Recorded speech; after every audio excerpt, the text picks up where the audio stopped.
Bakit ba panay ang labas mo sa oras ng trabaho, Lira? Katulong ka ba o sekretarya? Sigaw ni Eros, habang nag-e-echo sa buong opisina ang boses ng bilyonaryong CEO. Tumigil naman ang lahat. Timitig sa probensya ng sekretaryang nanginginig habang hawak ang supot ng pagkain. Kung gusto mong magpakain ng pulube, gawin mo yan sa labas at hindi dito sa kumpanya ko. Dagdag pa ni Trixie sabay tawa ng mapang-insulto. Ngunit sa halip na lumaban, tahimik lamang si Lira. Kinabukasan sinundan siya ni Eros at nanlamig siya sa nakita. Ang tinatawag nilang pulube ay may suot na relo. Kaparehong relo ng matagal niya nang nawawalang ama.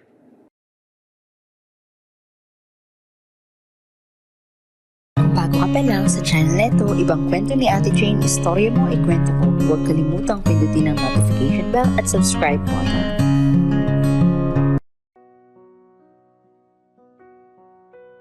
Mainit ang hangin nang bumaba si Lira Dizon sa bus terminal ng Cubao. Bitbit ang lumang backpack at maliit na bag na puno ng pangarap. Mula sa probinsya ng San Ildefonso, unang beses niyang sumabak sa Maynila. Maingay, mabilis, at parang walang oras para huminga. Pero hindi siya nagpadaig. Kahit kinakabahan, mahigpit ang hawak niya sa brown envelope na may lumang resume at diploma ng kursong Business Administration mula sa isang maliit na kolehiyo sa bayan nila. Good luck sa'yo, Lira. Mahina niyang bulong habang tumitingin sa malaking gusali ng Vergara Group of Companies. Isa sa pinakakilalang korporasyon sa bansa. Doon siya may interview bilang sekretarya ng mismong CEO, si Eros Vergara. Pagpasok niya sa lobby, halos hindi siya makakilos. Marmol ang sahig, may mga chandelier sa kisame, at ang mga empleyado ay naka-formal attire na parang laging may meeting. Suot niya lang ay simpleng blouse, pencil skirt at lumang sapatos na inayos pa ng tatay niya bago siya umalis. Kaya mo to, Lira, sabi niya sa sarili, sabay ngiti kahit nanginginig. Paglapit niya sa front desk, agad siyang binati ng receptionist. Good morning, ma'am. May appointment po kayo? Opo, for interview po, Lira Dizon. Sinuri ng receptionist ang listahan at tumango. Yes ma'am, please proceed to the 25th floor, Mr. Vergara's office. Pag-akyat niya sa elevator, halos marinig niya ang tibok ng puso niya. CEO agad ang mag-i-interview? Hindi siya sanay sa ganitong setup. Sa probinsya, ang mga boss, mababait, simple.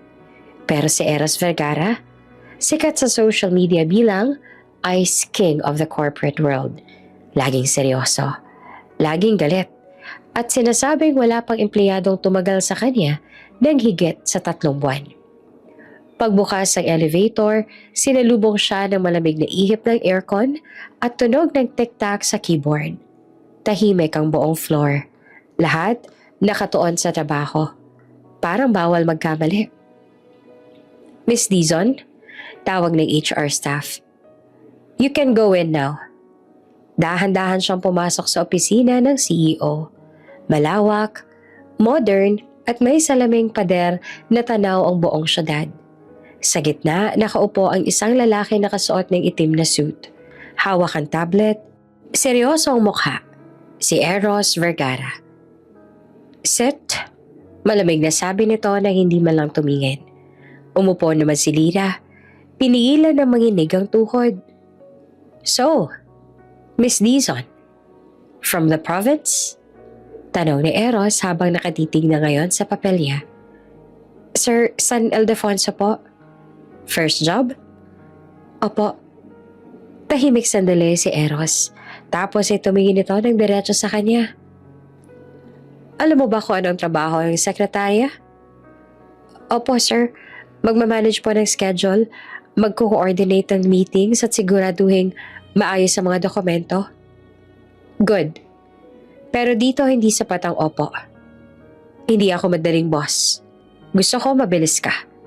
Ayokong pinapaulit ang utos. Gets? Gets po.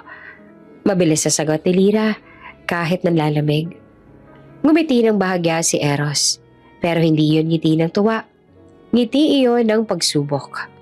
Okay, You may start tomorrow, 8 a.m. sharp. Paglabas niya ng opisina, halos hindi siya makapaniwala. Natanggap ako. Napangiti siya ng tuluyan. Kinabukasan, maaga pa lang ay nasa building na si Lira. May dala siyang thermos ng kape at maliit na baon na pandesal. Tahimik siya umupo sa desk malapit sa opisina ng CEO. Hindi nagtagal, dumating si Eros. Diretso sa opisina, walang kahit sinong binate. Agad namang tumayo si Lira. Good morning, sir. Bati niya. Tumango naman ang lalaki. Coffee, no sugar. Nataranta siya pero mabilis sa kumilos. Ilang minuto lang inabot niya ang kape. Here po, sir. Inabot naman ni Eros ang tasa. Sinubukan at tumango ulit. Good. At least marunong kang gumawa ng kape. Simula noon, araw-araw niyang pinaghahandaan ng bawat utos ni Eros. Meeting schedules, phone calls, reports. Tahimik lang siya pero mabilis kumilos. Hindi siya nagrereklamo kahit minsan napapagalitan. Ang iba kasing empleyado, isang sigaw lang ni Eros nagre-resign na. Pero si Lira, tahimik lang. Bakit kaya itong probinsyanang to? Hindi mo lang umiiyak kahit pagalitan ni sir. Bulong ng isa sa mga staff. Baka gusto lang ng pera. O baka desperado sa trabaho. Sagot naman ng isa. Ngunit si Lira, hindi iniinda ang mga chismis. Sa tuwing lunch break, bigla siyang nawawala, dalang supot ng pagkain. Bumabalik siya makalipas ang halos isang oras. Pawis at pagod. Pero laging may ngiti.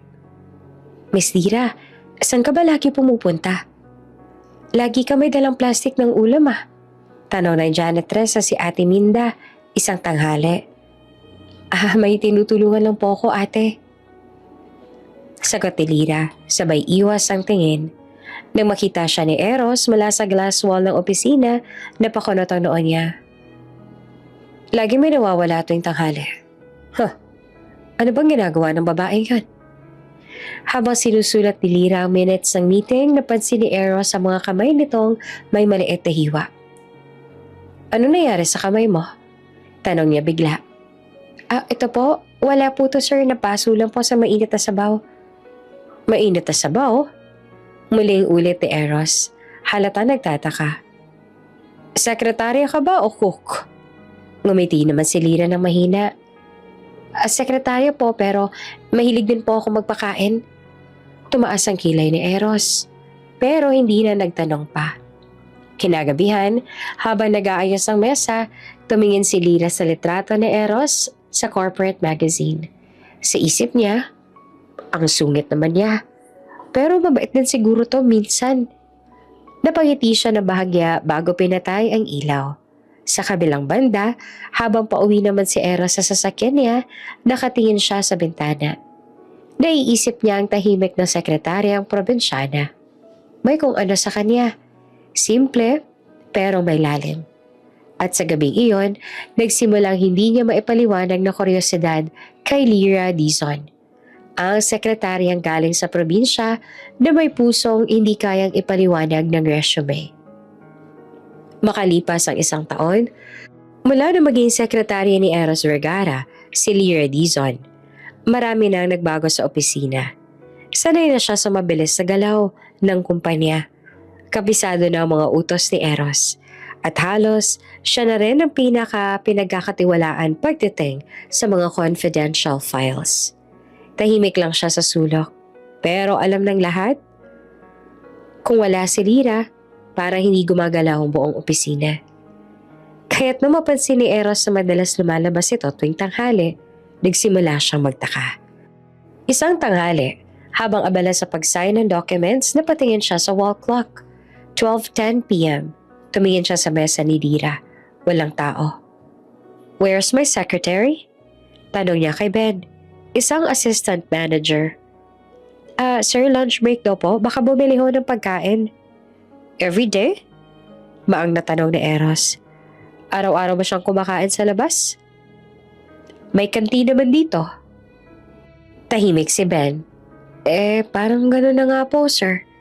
Hindi na kumibo si Eros, pero halata sa mukha niya ang pagdududa. Sanay siya sa mga empleyado nagtatago ng ibang racket. Yung iba nag-online selling habang naka-duty. May ilan pang kumikita sa paglabas-labas. Hindi niya gustong maloko, lalo na ng sekretaryang pinagkakatiwalaan niya. Pagbalik ni Lira ng bandang 1 p.m., pawis ito at may dalang plastic ng pagkain. "Good afternoon, sir." Bati niya habang nakangiti. "Late ka ng 10 minutes. Malamig na tugon ni Eros. "Saan ka ba nanggaling?" May binilhan lang po ako ng pagkain sa labas. Medyo malayo lang po yung turo-turo na mura." Tinignan lang siya ni Eros, mula ulo hanggang paa. Basa ang noo, pawis ang kamay, at halatang pagod. "Bakit hindi ka na lang kumain sa pantry? Libre naman." Mas gusto ko lang po sa labas, sir. May inaasikaso lang din po minsan." Nagtaas ang kilay si Eros. "Inaasikaso? Ano ka, messenger?" Napayo ko si Lira. "Pasensya na po, sir, hindi ko na po uulitin." Ngunit kinabukasan, umalis ulit ito. At kinabukasan pa rin, at sa sumunod pa. Habang tumatagal, lalo lang siyang kinain ng kuryosidad. Kaya't isang araw, tinawag niya si Sam, ang PR head ng kumpanya na minsan naging girlfriend niya at ngayon ay tila hindi pa rin makamove on. "Sam," sabi ni Eros habang nakaupo sa kanyang swivel chair, "bakit tingnan nga kung saan madalas pumupunta si Lira tuwing lunch break? Huwag mo munang sabihin sa kanya." Ngumiti naman si Sam, may halong panunukso. Bakit, Eros? Selos ba yan o trabaho lang?" "Trabaho lang. I need to know if my employees are being honest." "Sure," sagot naman ni Sam, pero halatang may ibang plano sa likod ng ngiti niya. Kinabukasan sumunod si Sam kay Lira palabas ng building. Mula sa malayo, nakita niyang pumasok ito sa isang maliit na karinderya. Bumili ng 2 ulam. Tapos, lumakad papunta sa kabilang kanto. Doon siya tumigil. Pero hindi makita ni Sam kung saan ba talaga ito tuluyang nagtungo. Pagbalik niya sa opisina, agad siyang lumapit kay Eros. "Sinundan ko na. Pero hindi ko alam kung saan talaga siya pumupunta eh. Pero isa lang sigurado ako. May ginagawa si Lira. Baka may boyfriend sa labas o di kaya nagpapadala ng pagkain sa kung sino." Napaisip si Eros. Bahagyang nakakunot ang noo. Boyfriend? Imposible.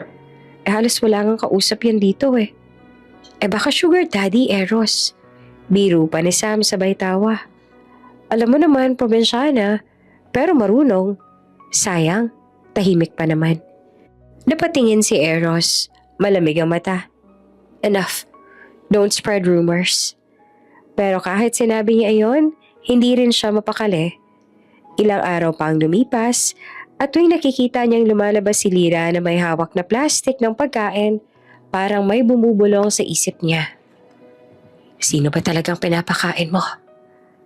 Isang hapon, nadatnan niya ito nag-aayos ng mga folder bago umuwi. "Miss Dizon?" Tawag niya. "Yes po, opo sir. Bukas gusto ko makita lahat ng lunch receipts mo. Yung mga binibili mong pagkain sa labas, company policy check." Nagulat naman si Lira, pero mabilis nang umiti. Sige po sir." Paglabas ito ay napailing si Eros. Hindi ko siya maintindihan. Laging kalmado kahit hinaharap ko. Kinagabihan, habang nasa condo si Eros, hindi siya mapakali. Tumingin siya sa city lights mula sa malaking bintana. Mula nang dumating si Lira, iba na ang rhythm ng opisina niya. Tahimik, pero may kakaibang ginawa tuwing naroon ito. Pero bakit parang may tinatago siya? Kinabukasan, hindi na nakatiis si Eros. Nakita niya si Lira sa lobby. Dala na naman ang supot ng pagkain. "Miss Dizon?" Tawag niya. "Saan ka naman pupunta?" Ngumiti naman si Lira. Lunch break po, sir." "Sa labas ulit?" "Opo." "May kasabay ka ba?" "Wala po, sanay na po ako mag-isa." Hindi na sumagot si Eros. Pinanood niya na lang ito ang lumabas. At sa loob-loob niya, nagpasya na siya. Sige, bukas, susundan na kita. Nang araw na yon, tumambay si Eros sa loob ng kotse niya. Nakaparada sa tapat ng building. Mula sa rearview mirror, nakita niyang lumabas si Lyra. Suot ang simpleng blouse at bitbit ang 2 plastik ng pagkain. Tinawid nito ang kalsada at naglakad papunta sa kabilang blocking may maliit na parke.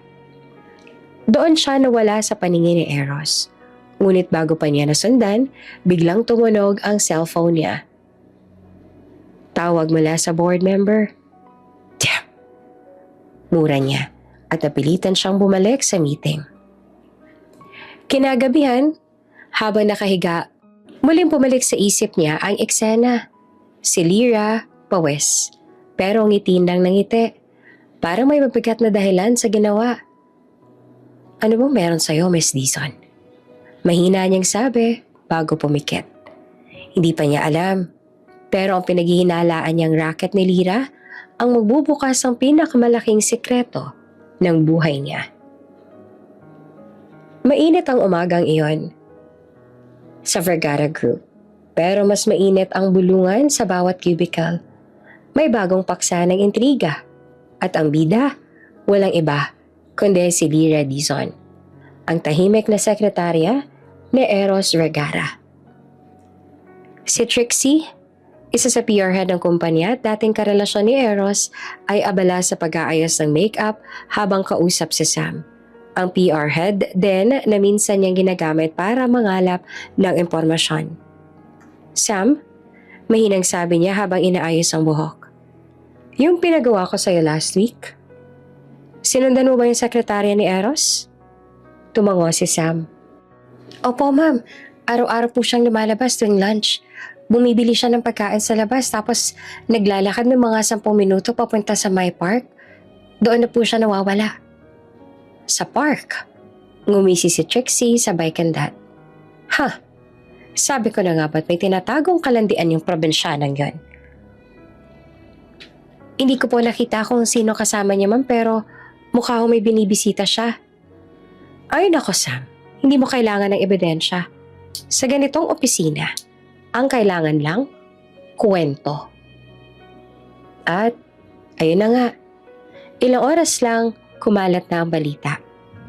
Hoy, narinig mo ba? Si Lyra raw may sugar daddy. Bulong ng isa sa mga accounting staff habang nagkokopya ng reports. Talaga? Naku, akala ko pa naman mahinhin. Baka yun yung dahilan kung bakit siya pinapabura ni Sir Eros. Naku, baka nga. O baka type siya ni Sir. Di ba dati sila ni Ma'am Trixie? Baka pinalitan lang. Tahimik lamang si Lyra sa kanyang mesa. Pero rinig na rinig niya ang mga bulungan. Ramdam niya nakatingin sa kanyang ilan. Nagtatawanan pa ng palihim. Pilit naman niyang pinanatili ang mahinahong mukha.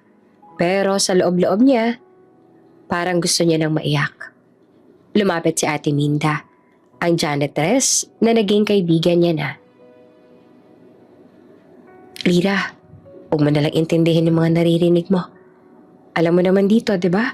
Mabilis kumalat ang chismis. Ngunit si Lyra, pilit. Ayos lang po. Sanay naman na po ako basta alam ko naman pong wala akong ginagawang masama. Pero bakit nga ba lagi kang lumalabas? Tanong ni Ate Minda. Hindi sa panghuhusga kundi sa pag-aalala lang. Ngumiti lang din si Lyra. May tinutulungan lang po akong tao. Yun lang po.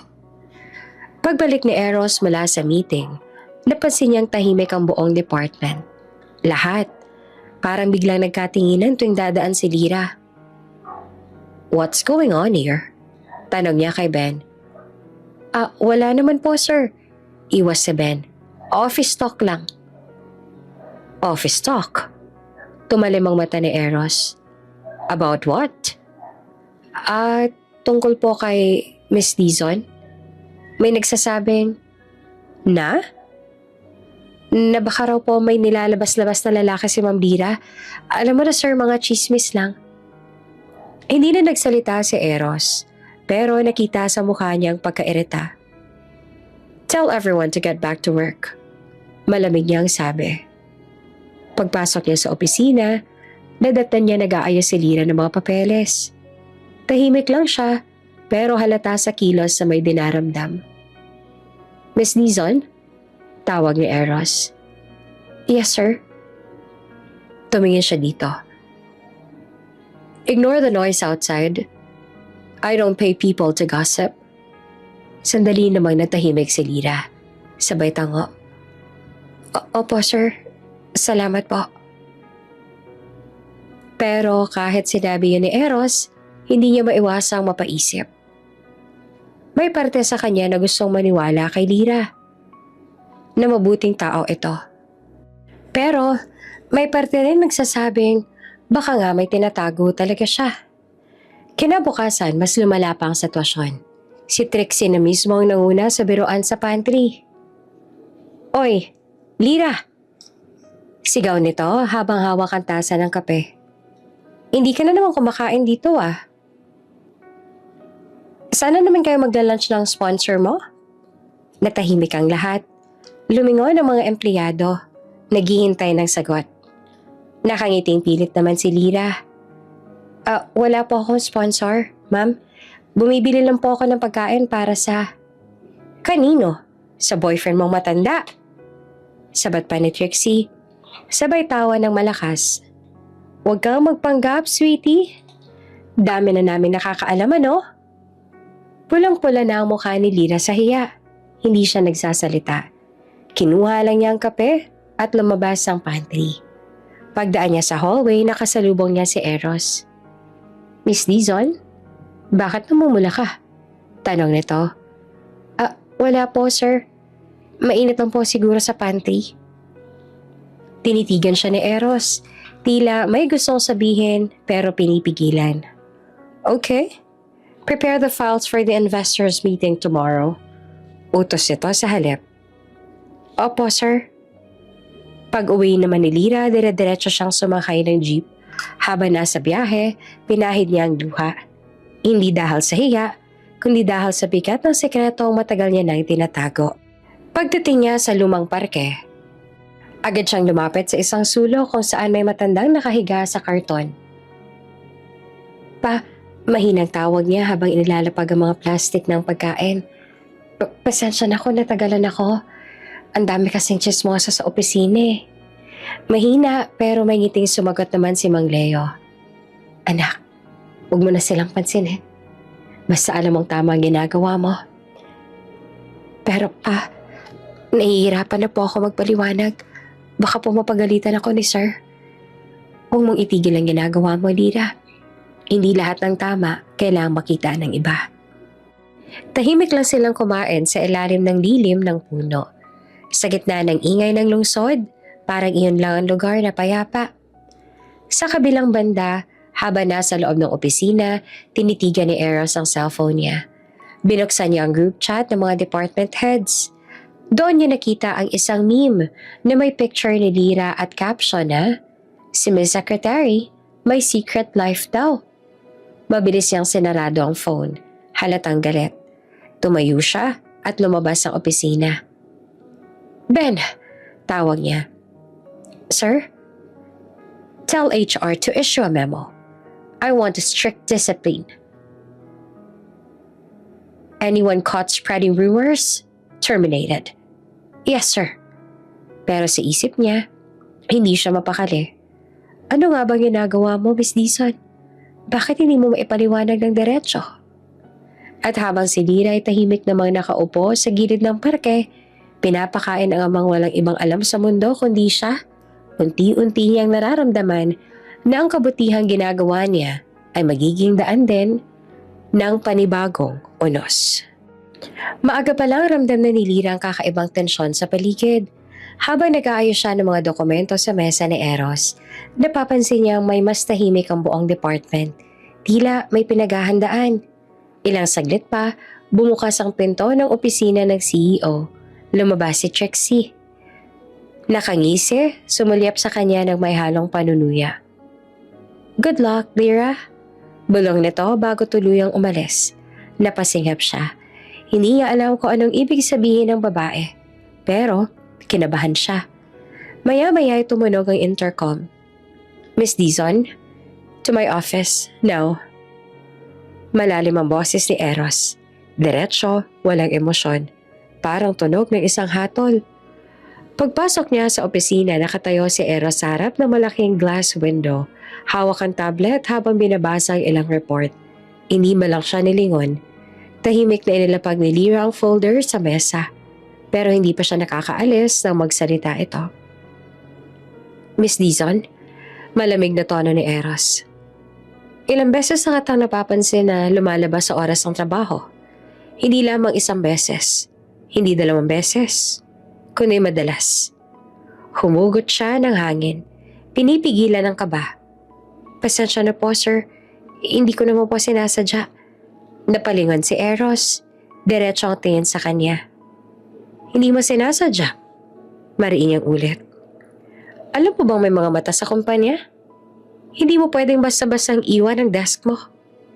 You are my secretary. Not some errand girl on the street. Tahimik lamang si Lyra. Ramdam niya ang mga tingin ng mga tao sa labas. Dahil tanaw siya sa salamin ng opisina, lahat nakamasid. Gusto niyang lamunin na lang siya ng lupa. Eros placed his hands on his desk, leaning forward. Kung gusto mo magtrabaho ng maayos, magtrabaho.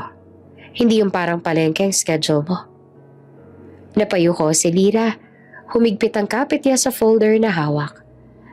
Alam niyang may mali sa paningin ni Eros. Pero, paano ba niya ipapaliwanag? Pasensya na po, sir. Mahina niyang sabi. May tinutulungan lang po talaga akong tao. Hindi ko naman po sinasadyang magmukhang pabaya. Napakunot ang noo ni Eros. Tinutulungan? Tumango si Lyra. Hindi magawang tumingin ng diretsyo. Opo, may isa pong matandang babae sa kabilang kanto ng building. Wala siyang pamilya at... Stop! Tinigil siya ni Eros. Hindi mo trabaho yon. Hindi kita binabayaran para sa mga gawaing labas sa opisina. Napahinga ng malalim si Lyra. Gusto niya sanang ipaliwanag pa. Pero kita sa mukha ni Eros ang inis. Kaya tumango na lamang siya. Naiintindihan ko po, sir. Hindi na po mauulit. Tahimik ang sumunod na ilang segundo. Naririnig lang nila ang mahinang tunog ng aircon at tiktak ng relo sa dingding. Tumingin si Eros sa kanya ng diretsyo. Matalim, pero tila may bahid ng pag-aalinlangan. Parang gusto pa niya magtanong, pero pinigilan niya ang sarili. You may go. Malamig na sabi nito. Paglabas si Lyra, parang bigla namang gumaan ang paligid pero mapikat pa rin ang dibdib niya. Pagdaan niya sa hallway, nakita niya nakangisi naman si Trixie, kasama si Sam. Oy, baka grounded ka na, Lyra. Sigaw ni Sam sabay tawa. Kasi naman, dagdag pa ni Trixie, masyado ka misteryosa. Ayun tuloy, napansin na ng boss. Ngumiti na lang si Lyra ng pilit. Hindi siya sumagot. Ayaw niya nang lumaban. Sa halip, tumuloy siya sa pantry at tahimik na umupo. Habang nilalapag niya ang kape, sumilip si Nika, ang isa niyang kakamping empleyado. Lyra, okay ka lang? Narinig ko kasi si Sir Eros kanina, parang galit siya. Ngumiti lang si Lyra ng pilit, hindi siya sumagot. Ayaw niyang lumaban. Sa halip, tumuloy siya sa pantry at tahimik na umupo. Habang nilalapag niyang kape, sumilip naman si Nika, ang isa niyang kakamping empleyado. Lyra, okay ka lang? Narinig ko kasi si Sir Eros kanina, para siyang galit. Ngumiti naman si Lyra ng mahina. Okay lang ako, Mika. Hindi naman siya mali. Dapat nga siguro magpaliwanag ako ng mas maayos. Pero hindi naman totoo yung sinasabi nila, di ba? Umiling siya. Hindi, may dahilan lang talaga ako. Basta balang araw maiintindihan din nila. Kinagabihan, habang pauwi si Lyra sa kanyang jeep, binuksan niya ang lumang bag at kinuha ang maliit na supot ng tinapay. Bumaba siya sa isang eskinita at pumasok sa isang lumang barong-barong. Lyra anak, andyan ka na pala. Bati ng isang matanda, si Mang Leo. Ngumiti si Lyra at iniabot ang tinapay. Ayun po, may tinapay ulit. Galing yan sa kantin. Salamat Iha, ang bait mo talaga. Ngumiti lamang si Lyra. Pero sa loob-loob niya ay mabigat pa rin ang pakiramdam. Alam niya hindi niya dapat pinagsasabihan si Eros ng basta. Pero hindi niya rin kayang itigil ang pagtulong. Samantala sa opisina, nakaupo pa rin si Eros sa harap ng mesa. Hindi pa siya umuuwi. Tinitigan niya ang record ni Lyra sa computer. Wala namang reklamo. Laging on time. Maayos ang gawa. Bakit nga pa parang iba siya? Bulong niya sa sarili. Napatigil siya sandali at saka napailing. No, huwag kang maaapektuhan. Pero sa hindi niya maipaliwanag na dahilan, naiwan sa isip niya ang huling sinabi ni Lyra. May tinutulungan lang po talaga akong tao. At sa gabing iyon, unang beses na na-curious si Eros sa simpleng sekretarya na akala niya ay ordinaryo lang. 2:00 na ng madaling araw pero gising pa rin si Eros. Nakaupo siya sa kama, hawak ang laptop at nakabukas ang employee file ni Lyra Dizon. Ilang beses niya na binasa ang profile, ang edad nito, address, educational background, record ng attendance, pero parang kulang. Parang may hindi sinasabi ang babae. Who are you really, Lyra? Mahinang sabi niya habang isinandal ang ulo sa headboard. Hindi niya maintindihan kung bakit hindi mawala sa isip niya ang sekretaryang palaging tahimik, laging magalang, pero laging may daladalang misteryo. Naaalala niya pa ang huling pag-uusap nila kung paano itong nagsalita ng may tapang pero may halong lambing. Kinabukasan, maagang pumasok si Eros. Pagbukas pa lang ng elevator, nandoon na si Lyra.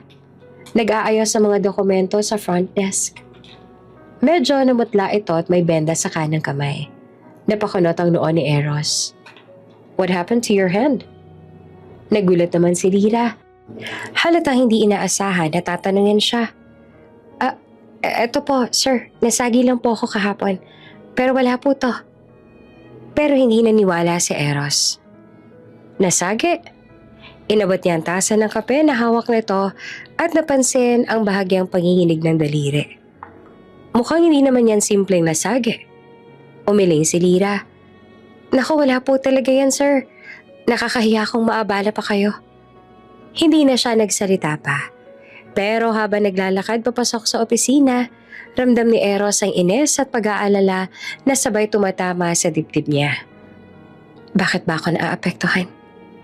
Pagdating ng hapon, sinundan niya ng tingin si Lyra habang lumalabas ng building.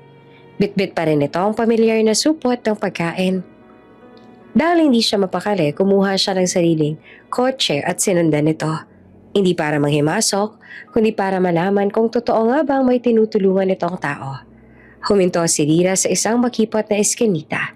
Naglakad siya papasok, dala ang supot. At ilang minuto pa, nakita ni Eros mula sa loob ng sasakyan ang isang matandang lalaki na lumabas sa maliit na bahay. Si Lyra ay nakangiti habang iniaabot ang pagkain. Tila bumagal ang oras. Hindi iyon eksenang inaasahan ni Eros. Akala niya ay may kalokohan itong sekretarya, pero nang nakita niya ay kabaliktaran. Matanda? Bulong niya. Ito ba yung tinutulungan niya? Habang pinapanood niya si Lyra na pinupunasan ng bimpo ang noo ng matanda, parang may kung anong gumalaw sa dibdib niya. Isang uri ng paghanga na matagal nang hindi niya naramdaman. Kinabukasan, tila mas tahimik naman si Eros sa opisina. Habang binabasa ang report ni Lyra, napansin niyang maayos ang lahat. Walang mali, walang kulang. At kahit papaano, parang iba na ang tingin niya rito. Nang dumating si Lyra, inabot ang bagong schedule. Napansin niya nakatingin si Eros sa kanya. Sir? Tanong nito. Umubo siya ng kaunti. Wala. Just, good job. Ngumiti si Lyra, halatang nagulat. Salamat po, sir. Habang lumalakad ito palabas, napatingin naman si Eros sa kamay nitong may sugat pa rin. Hindi niya napigilan ang sarili. Miss Dizon? Tawag niya muli. Lumingon naman si Lyra. Po? ipaggamot mo yung kamay mo. Hindi pwedeng ganyan habang nagtatrabaho ka rito. Okay po, sir. Tumango ito at nginitian siya bago lumabas ng opisina. Pagkalabas si Lira ay napabuntong hininga si Eros. Ngayon niya lang napansin kung gaanong kalambing ng ngiti nito. Simple, pero may lalim. Sa pantry naman sinalubong si Lira ni Mika. Uy, nakita ko yung kamay mo ah. Seryoso, ano ba nangyari? Ngumiti naman si Lira. Naku pala to Mika, tinulungan ko lang si Mang Leo noong isang gabi. Nilalagnat kasi kaya ako nagluto't nagpuna sa kanya. Ha? Siya pa rin? Lira, nakakatakot na yung ginagawa mo ah. Baka kung paano ka pa. Okay lang. Sagot naman ni Lira sabay kantat. Hindi ko naman kaya iwan yung matanda wala na nga siyang pamilya. Habang nagkakwentuhan sila, dumaan naman si Eros sa may pintuan ng pantry. Tila kukuha ng kape. Sandali siyang napatigil nang marinig ang pangalan ni Mang Leo. Pagbalik niya sa opisina, hindi siya mapakali. Binuksan niya ang kanyang laptop at hinanap sa HR file ang address ni Lira. Nang mabasa niya ito, tumugma sa lugar kung saan niya nakita ang matandang lalaki kagabi. Mang Leo, bulong niya ulit. Mula noon, hindi na maiwasang mapatingin kay Lira tuwing magtatagpo ang kanilang mga mata. Hindi dahil sa trabaho, kundi dahil unti-unti niya nakikita ang kabutihang matagal niya nang nakalimutan na meron pa sa mundong ito. At sa bawat araw na lumilipas, mas lalo siyang nauusisa. Sino ba talaga si Lira Dizon? At bakit parang mas malalim pa sa inaakala niya mga lihim nitong tinatago? Mainit ang sikat ng araw ng tanghaling iyon. Karaniwang oras ng lunch break, pero si Eros ay hindi kumakain. Nakaupo siya sa loob ng kotse. Nakapark ilang metro mula sa entrance ng Vergara building. Nakasalamin siya, pero may mga mata nakatuon lang sa isang direksyon, kay Lira Dizon. Ang sekretaryang matagal niya nang pinagdududahan at ngayon ay pilit niyang gustong maintindihan. Kanina pa niya ito nakikitang abala. Tila may binabalot sa maliit na supot ng papel. Nang tuluyan na lumabas ang building, agad niyang pinaandar ang kotse. Pinasundan nito mula sa di kalayuan. Tahimik lamang si Eros habang nagmamaneho. Hindi niya alam kung ano ba talaga ang pakay niya. Kung gusto niya bang patunayan na may ginagawang mali si Lira, o kung gusto lang niyang malaman ang totoo. Ang alam niya lang, mula nang mapansin niya ang laging lumalabas ito, parang may kung anong kumukulot sa isip niya. Naglakad si Lira sa ilalim ng araw. Walang payong, walang reklamo. Nakasabit sa braso niya ang subot ng pagkain at isang bote ng tubig. Paminsan-minsan, pinupunasan nito ang pawis sa noo gamit ang panyo. Hindi man lang sumakay ng jeep? Tanong ni Eros sa sarili. Habang nakasunod. Kung saan ba talaga ito pumupunta araw-araw? Ilang minuto pa ang lumipas bago siya huminto sa tapat ng isang lumang parke. Hindi na halos napapansin ng mga tao. Ang mga bangko'y kalawangin na at may ilang punit na trapal na ginagamit ng mga palaboy bilang bubong. Mula sa loob ng sasakyan, pinanood ni Eros si Lira habang naglalakad papasok sa dulo ng parke. Doon sa ilalim ng malaking puno ng akasya, may nakahigang matandang lalaki sa karton. Payat, marungi sa talatang gutom ang lalaki kagabi. Tila humigpit ang dibdib ni Eros sa kanyang nakita. Ang sekretaryang akala ng lahat ay may racket, yung pala'y nagdadala ng pagkain sa isang matanda. Tahimik lang niyang minamanmana ng eksena. Nakita niyang dahan-dahan lumuhod si Lira sa tabi ng matanda. Binuksan ang supot at marahang iniabot ang pagkain. Mang Leo, mainit-init pa po yan ha, sabi ni Lira. Naririnig niya kahit mula sa malayo. Kumain po kayo na mabuti. Ngumiti naman ang matanda. Halatang hirap na magsalita. Salamat iha. Wala naman ako makain mula kahapon. Akala ko nga hindi ka na babalik kasi sabi mo pinagagalitan ka na ng boss mo. Ako hindi ko po kayo pababayaan. Sagot ni Lira sabay ngiti. Basta kumain muna kayo. May gamot din po ako dito para sa ubo ninyo. Habang pinupunasan ni Lira ang pawis si Mang Leo gamit ang panyo, napansin ni Eros ang maliliit na galo sa braso ng sekretarya. pareho sa mga nakikita niya noong isang araw. Dito niya tuluyang naiintindihan kung saan galing ang mga iyon. Napatigil siya sandali.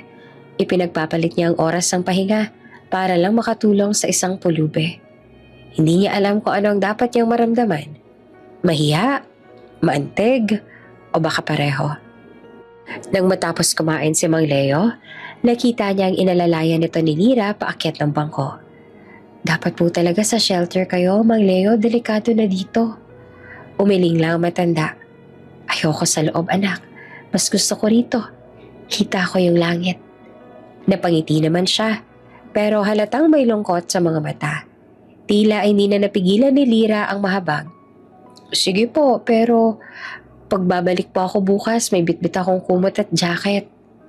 Bukas? Tanong ni Mang Leo, sabay tawa ng mahina. Kahit hindi na muna, iha. Baka mapagalitan ka lang ng boss mo. Ngumiti naman si Lira. Nako, sanay na po ako ron. Basta kayo, wag lang po kayong pagugutom. Narinig naman niyo ni Eros. Sa loob ng kotse, napatingin siya sa sariling kamay na nakahawak sa manibela. Parang biglang tumahimik ang mundo. Ang babae na akala niyang simpleng empleyado lang, may ganitong puso palang kayang magmahal nang walang kapalit. Matagal nang pinagmamasdan si Lira hanggang sa matapos itong maglakad pabalik. Ngunit bago ito tuluyang makaalis, napansin niyang inabot ni Mang Leo ang pulso nito. Salamat ha. Kung may anak lang sana ako. Sana kagaya mo. Tumigil naman si Lira, halatang naiiyak pero pinipigilan. Kung ganun po, ituring niyo na lang po akong anak, Mang Leo. Sa sandaling yon, hindi na nakatiis si Eros. Ibinalik niya ang tingin sa dashboard at malalim na huminga. May kung anong kirot na bumalot sa kanya. Hindi dahil sa awa, kundi sa gulat. Ang eksenang nakita niya ay hindi pangkaraniwan. Nang makaalis na si Lira, sumunod siya pabalik sa building. Tahimik lang siya sa biyahe. Parang may nagbago sa loob niya. Pagdating sa opisina, nakasandal siya sa swivel chair, nakatingin sa city skyline. Hindi niya maiwasang mapaisip. Bakit kailangan niya pang magtago? Bakit kailangan pa niya magpaliwanag kung kabutihan lang naman ang ginagawa niya? Lumipas ang ilang oras, pero hindi pa rin mawala sa isip niya ang imahe ni Lira na nakaluhod sa tabi ng isang matandang gutom. Walang kamera, walang saksi, walang motibong pampaganda ng imahe. Tunay, taos puso. Kinabukasan habang abala si Lira sa pag-aayos sa mga papeles, pasimple lang siyang lumapit. Miss Dizon? Tawag niya. Nagulat ito at mabilis na tumayo. Sir? May kailangan ka bang tulong? Po? Wala naman po sir. Ayos lang po ako. Tumango siya. Okay. Kung may kailangan ka, sabihin mo lang. Ngumiti naman si Lira. At iyon ang unang beses na nakita ni Eros ang ganitong ngiti. Pagod, pero totoo. Pagbalik ni Eros sa opisina, tumingin siya sa kalendaryo sa mesa. Napansin niyang sinulatan ni Lira ng maliit na doodle ang petsa ng bukas. Isang maliit na araw na may ngiti. Napatingin siya sa sarili. Siguro, bukas bibisitahin niya ulit si Mang Leo. At sa hindi niya maipaliwanag na dahilan, gusto rin niyang sumama. Muling bumalik si Lira sa parke kinabukasan. Dalang supot ng pagkain at maliit na thermos ng mainit na sabaw. Katulad ng dati, mag-isa lang siya. Pawisan pero may ngiti sa labi. Sa ilalim ng parehong punong akasya, nandoon si Mang Leo. Nakasandal sa karton, tila inaantok at pagod. Mang Leo? Tawag ni Lira. Mainit pa po yung sabaw, kain po muna kayo. Ngumiti naman si Mang Leo at pilit na tumayo. Ay, salamat ulit iha ha. Araw-araw mo na lang ako inaalala. Nako, hindi po abala yon. Sagot naman ni Lira. Habang inaalalayan itong umupo ng maayos. Sabi ko nga po, 'di ba? Parang tatay ko na rin po kayo. Habang pinupunasan niya ng panyo ang noon ng matanda, narinig niya ang ibag ng sapatos sa likuran. Mabilis siyang napalingon. At halos mabitawan ng thermos nang makita kung sino iyon.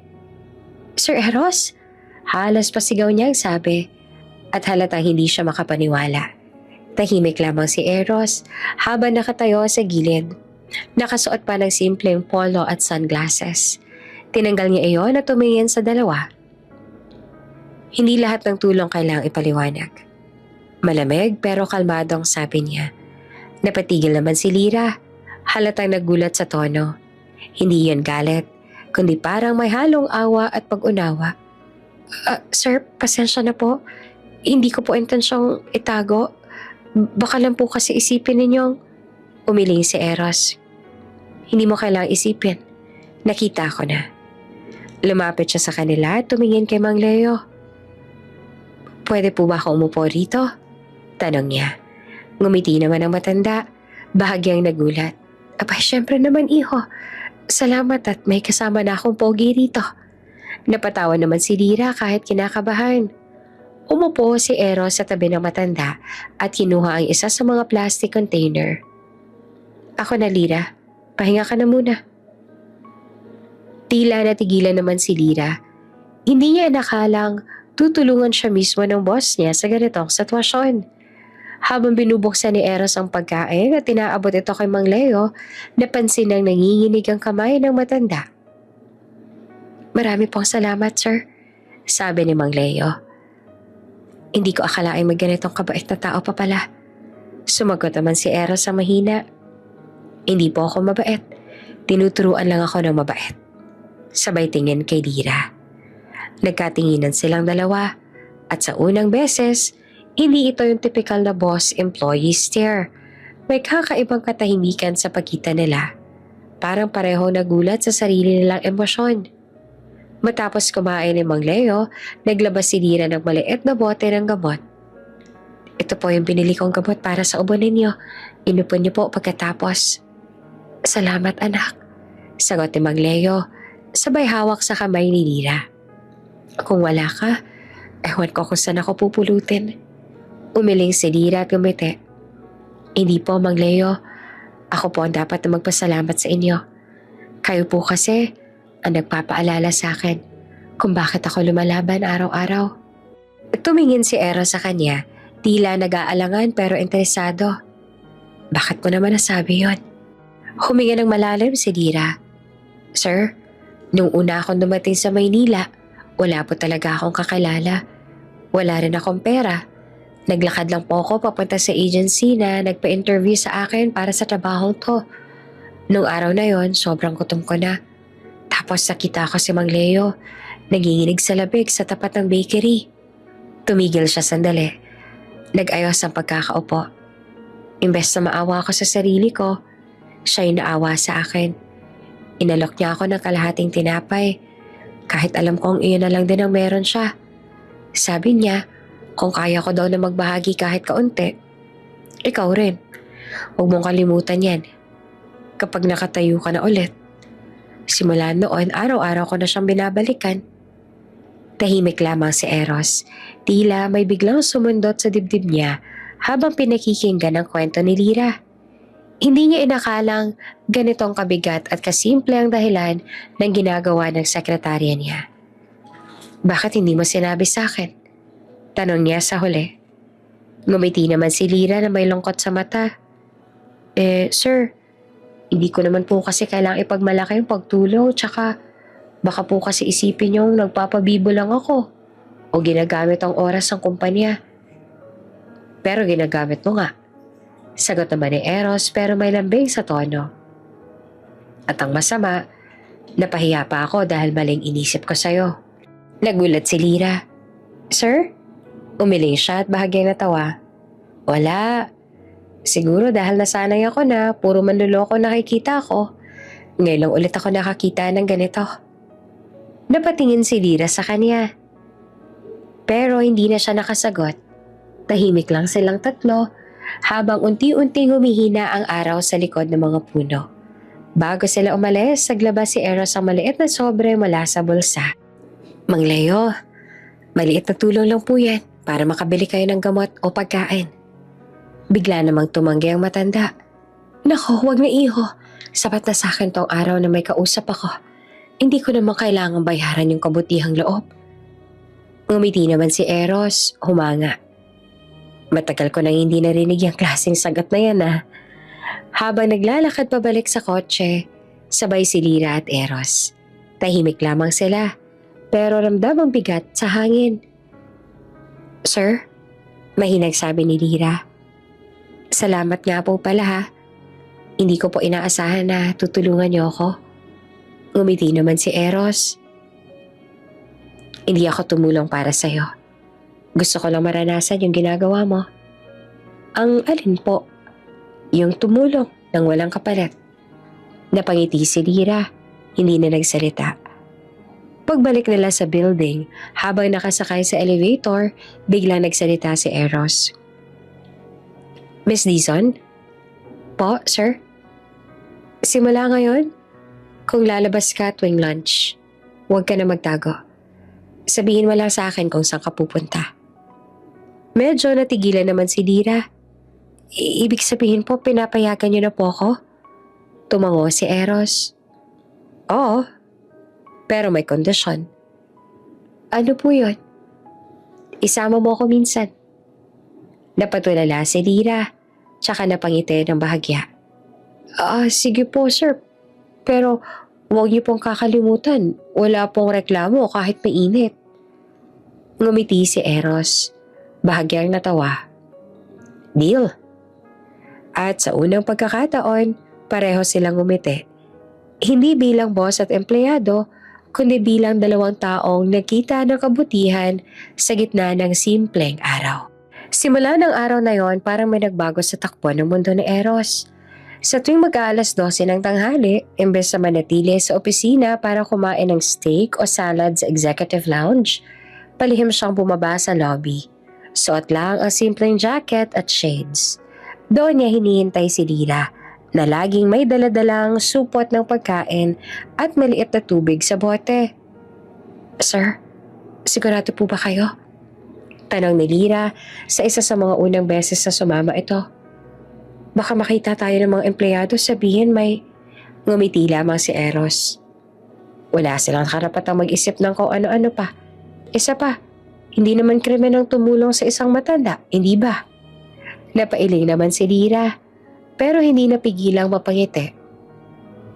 Habang naglalakad sila, papunta sa parke, tila unti-unting nagiging magaan ang pagitan nila. Hindi na kasing igting ng dati ang mga titig ni Eros. Ngayon, may halo ng init at paggalang. Pagdating nila sa lumang parke, agad nilang nakita si Mang Leo.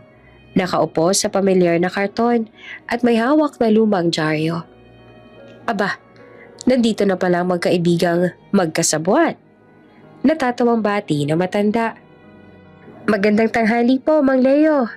Bati ni Lira, sabay abot ng pagkain. Ito po, niluto ko kanina bago pumasok. Luto mo? Tanong ni Eros sa tila nagulat. Opo, sir. Minsan kasi sayang kung bibili pa. Tsaka gusto ko rin po na matikman ni Mang Leo yung niluluto ko sa bahay. Tugon ni Eros. Habang pinapanood siyang maingat na magain. Hindi halatang marunong ka pala sa kusina. Hindi naman po kasi kasing galing ng mga chef. Nakangiting sagot ni Lira. Pero sabi po ni Mang Leo, basta may pagmamahal daw sa luto, aba kahit tuyo, masarap. Kumawa si Mang Leo, tsaka tinapik ang balikat ni Eros. Tama yan, iho. Subukan mo kumain ng luto ng taong totoo kong pinapahalagahan. Tiyak, kahit walang ulam, nako, busog ka. Napatingin si Eros kay Lira, naabala naman sa pag-abot ng kanin. Hindi niya alam kung bakit, pero tila may kakaibang init na gumagapang sa dibdib niya. Simpleng tanawin lang. Isang babae, pawisan, simpleng bihis. Pero puno ng malasakit. Habang kumakain silang tatlo sa lilim ng akasya, nagsimula silang magkwentuhan. So, Lira, tanong ni Eros. Ano bang gusto mo talagang gawin sa buhay mo? Bukod sa pagtulong sa mga tulad ni Mang Leo. Gusto ko po magtayo ng maliit na resto balang araw. Sagot ni Lira habang nakatingin sa langit. Yung tipo pong kahit sino pwedeng kumain, may pera man o wala. Basta gutom, pakakainin ko. Hindi ba mahirap yun? Tanong ni Eros. Siguro po. Pero mas mahirap po yung may kakayahan kang tumulong tapos pipiliin mong hindi. Tahimik si Eros sa sagot na yon. Sanay siya sa mundo ng negosyo, kung saan bawat galaw ay may kapalit. Pero kay Lira, parang maibang prinsipyo ang umiiral. May kabaitan na hindi niya kayang ipaliwanag. Mang Leo, kayo po? Tanong ni Eros. Ano pong pangarap ninyo? Ha? Sa edad kong to? Tawa pa ng matanda. Ang pangarap ko na lang ay makita akong tumanda tong batang to na may pamilya. Yung masaya at hindi na kailangang magtago para tumulong. Ngumiti rin si Lira, halatang nahihiya. Mang Leo naman po. Totoo naman sagot ng matanda. Tingnan mo nga, kahit abala sa opisina, ilaalala pa rin ako. Kung lahat ba naman ng tao ganyan, siguro wala ng taong gutom sa kalsada. Habang nag-uusap silang tatlo, napansin naman ni Eros ang tawa ni Lira. Malambing, natural, at nakakahawa. Hindi ito ang tawang peke na madalas niyang marinig sa opisina kapag siya ang kausap. Ito, totoo. At sa bawat ngiti niya, parang unti-unting nababasag ang pader na itinayo ni Eros sa paligid ng puso niya. Pagbalik nila sa opisina, sumabay si Eros kay Lira sa elevator. Tahimik silang pareho, pero may kakaibang tensyon sa pagitan nila. Hindi na yung dati, hindi galit o inis, kundi isang uri ng kuryente na hindi nila alam kung saan ang gagaling. Miss Dizon, bigla niya sabi. Po, sir? Masarap yung sinigang mo kanina. Napangiti naman si Lira at halatang nagulat. Salamat po, sir. Hindi ko akalaing marunong kayong magpuri. Ngumiti rin si Eros. Halos hindi na malayang nagbiro na siya. Bihira lang ako mapuri kaya pili lang din yung pinupuri ko. Wow, natatawa ang sagot ni Lira. Swerte ko pala. Siguro nga, sabi ni Eros, sabay labas ang elevator. Pero nang tumalikod siya ay bahagya siyang umiti. Totoo pala, swerte rin siya. Lumipas ang ilang linggo ay naging parang rutina nila ang kanilang mga tanghali. Si Lira, may dalang pagkain. Si Eros, laging palihim na sumusunod o di kayo sumasabay. Minsan nagdadala pa siya ng dessert or juice para kay Mang Leo. Habang tumatagal, mas lumalalim ang koneksyon nilang dalawa. Madalas na silang magkwentuhan tungkol sa buhay, mga pangarap, kabataan, at minsan pati mga kabiguan.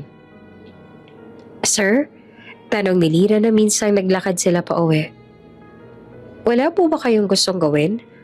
Sakaling hindi kayo boss? Sagot ni Eros na nag-isip. Siguro gusto kong magtanim. Tahimik lang. Walang email, walang board meeting. Gusto ko lang makakita ng araw at kulay gray. Parang ang lungkot naman po pakinggan. Sagot ni Lira. Ngumiti naman si Eros.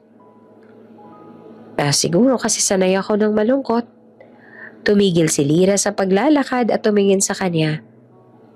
Pero sir, kahit sanay pwede namang magbago Minsan kailangan mo lang ng taong makikinig.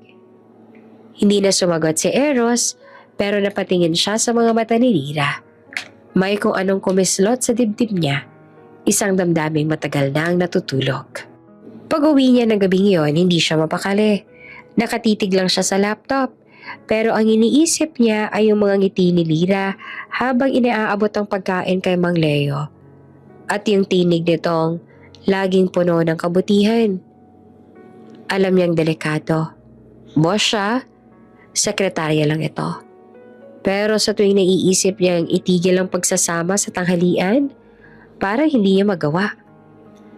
Baka nga tama si Mang Leo. Minsan, hindi mo kailangan ng maraming dahilan para maramdaman na espesyal ang isang tao. Minsan, sapat na yung simpleng tanong na, kumain ka na ba? At sa puso ni Eros, unti-unti na ang tanong na yon ay nagiging sagot kung bakit hindi na mapalagay tuwing hindi niya nakikita si Lira. Mula sa dulo ng hallway ng kumpanya, Nakatayo si Trixie, ang dating PR manager at minsan ang minahal ni Eros Vergara. Hawak niya ang cellphone. At mula roon ay kinuhanan niya ng litrato sina Eros at Lyra na sabay na lumalabas ng building. Magaan ang mga ngiti, tila walang iniintinding mundo. Isang ngiti ng pagkaselos ang lumabas sa labi ni Trixie. So, ito palang dahilan kung bakit hindi mo na ako pinapansin, Eros. Bulong niya sa sarili. Isang probinsyanang sekretarya. Habang pinapanood niya silang maglakad palabas, ramdam niya ang pait. Hindi niya maalala kung kailan ang huling umiti ng ganoon si Eros noong sila pa. Noon, puro trabaho, puro lamig, puro utos. Pero kay Lyra, parang ibang tao si Eros. Marunong siyang umiti, marunong tumawa. Hindi ako papayag, ano? Mahinang sabi ni Trixie habang pinipisil ang cellphone. Hindi siya pwedeng maging masaya sa iba. Kinabukasan, maaga siyang pumasok sa opisina. Nakaupo siya sa kanyang mesa at sa harap niya nakadisplay ang edited na larawan.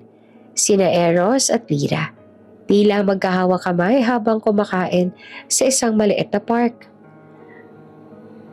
Manipis lang ang pagkakabago pero sapat na para magmukhang totoo.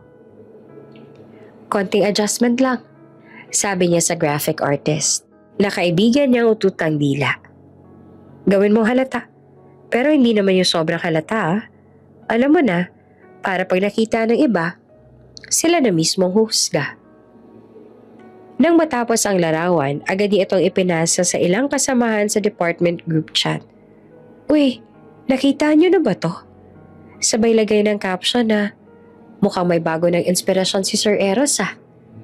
Sa loob lang ng isang oras, kumalat na ang larawan sa buong opisina. Sa pantry, sa elevator, sa hallway. Puro bulungan.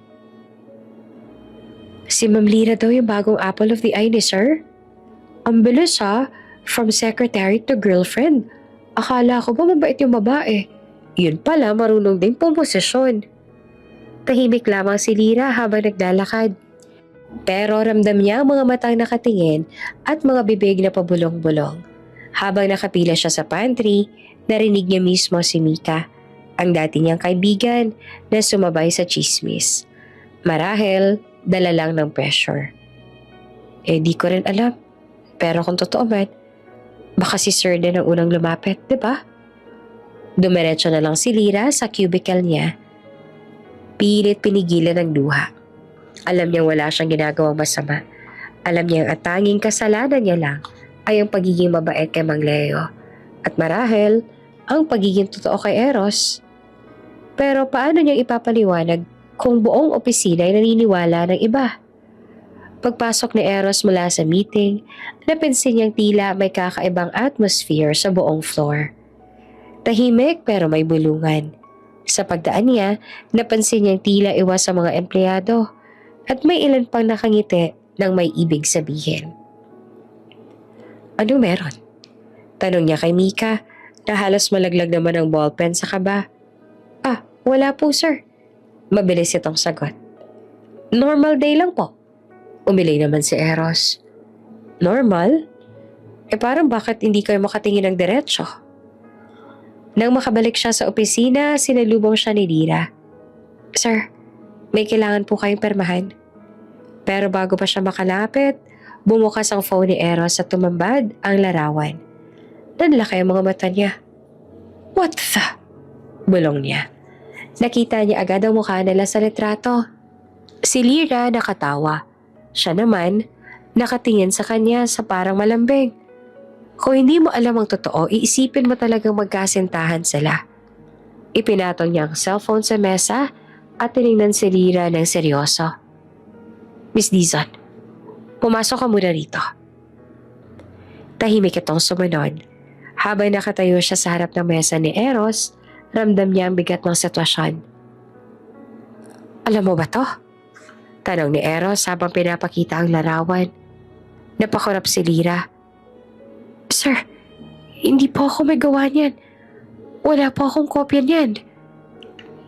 Kung hindi totoo, huwag ka na magsalita. Malamig na wika ni Eros. Pero habang tinitingnan niya ang mga mata ni Lyra, tila nagdadalawang isip siya. Hindi ito yung tingin ng taong sinungaling. Sir, nanunumpa po ako. Nanginginig na sabi ni Lyra. Hindi ko po alam kung saan galing yan. Hindi ko po gagawin ng ganyang kabastos na bagay. Alam ko pong boss ko po kayo. Tahimik lamang si Eros. Ilang segundo lang pero parang tumigil ang oras.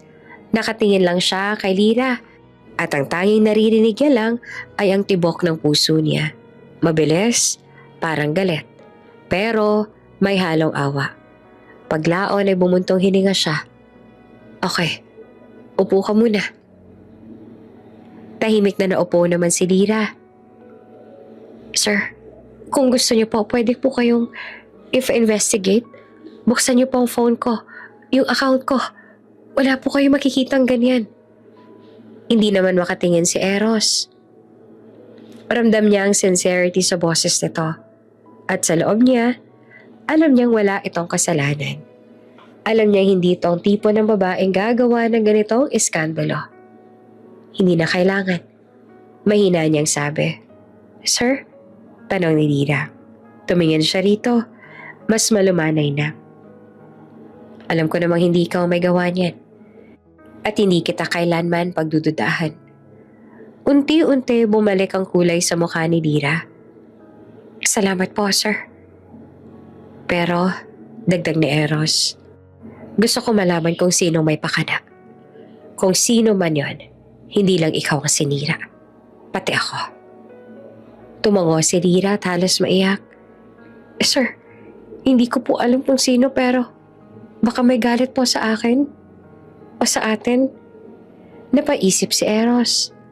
Sa loob ng isip niya, iisa lang ang pangalan na biglang lumitaw, Trixie. Paglabas si Lyra, tinawagan agad ni Eros ang IT department. Hanapin ninyo kung saan unang nagmula ang larawan. I-trace ninyo ang source ng file. Gusto ko ng report bago matapos ang araw. Habang pinapatay niya ang tawag, tumitig siya sa bintana. Doon niya nakita si Lyra sa labas. Tahimik lang na nag-aayos ng papeles. Hindi niya mapigilan ng sarili na mapangiti ng bahagya. Hindi kita pababayaang masira ng mga taong inggit. Nasa isip niya. Hindi. Habang ako ang boss mo. At sa unang pagkakataon, hindi lang bilang CEO ang tingin niya sa sarili. Sa loob-loob niya, may mas malalim ng dahilan kung bakit gusto niyang protektahan si Lyra Dizon. Ang sekretaryang unti-unti nang bumago sa kanya. Maagang dumating si Eros sa opisina, ngunit may kakaibang katahimikan sa paligid. Wala sa mesa si Lyra. Karaniwan, ito ang unang dumarating lagi. May kape pa at schedule na nakahanda sa mesa niya bago siya pumasok. Pero ngayon, bakante ang mesa. Walang bumabati ng good morning, sir. Napakunot ang noon ni Eros. Nasaan si Miss Dizon? Tanong niya sa mga staff. Nagkatingin na ng mga ito at parang may gustong sabihin pero nag-aalangan. Si Mika, ang isa sa mga close kay Lyra, ang unang nagsalita. Sir, dinala daw po niya sa ospital yung matandang tinutulungan niya. Bigla daw po yatang inatake sa puso kagabi. Sandaling natigilan si Eros. Ano? Oo po, sir. Si Sir Mang Leo po yung tinutulungan niya lagi. Sinugod na po ni Ma'am Lyra sa Eastview Hospital kagabi. Hindi na nga raw po siya pumasok ngayon kasi nagbantay. Napahawak naman si Eros sa sentido. Parang biglang sumikip ang dibdib niya. Hindi niya alam kung bakit ganoon nakalakas ang reaksyon niya. Pero ang tanging nasa isip niya lang ay si Lyra at ang matandang lagi nitong pinapakain. Hindi siya nagdalawang isip. Kinuha niya ang susi ng kotse at lumabas ng building. Pagdating niya sa ospital, agad niya nakita si Lyra sa waiting area. Nakaupo ito at nakasandal sa pader. Maputla, halatang puyat at pagod. Sa kandungan niya ay hawak-hawak naman ang supot ng gamot at resibo. Lyra, tawag ni Eros habang lumapit. Nagulat naman si Lyra. Agad na tumayo. Sir Eros, anong ginagawa niyo rito? Dapat ako magtanong yan. Bakit hindi ka malang tumawag sa akin? Pasensya na po, sir. Ayoko na pong abalahin kayo. Kaya ko naman na po. Mahina nitong sabi, habang napayuko. Tumingin si Eros sa mga kamay nitong nanginginig. Kaya mo? Halos hindi ka na nga makatayo.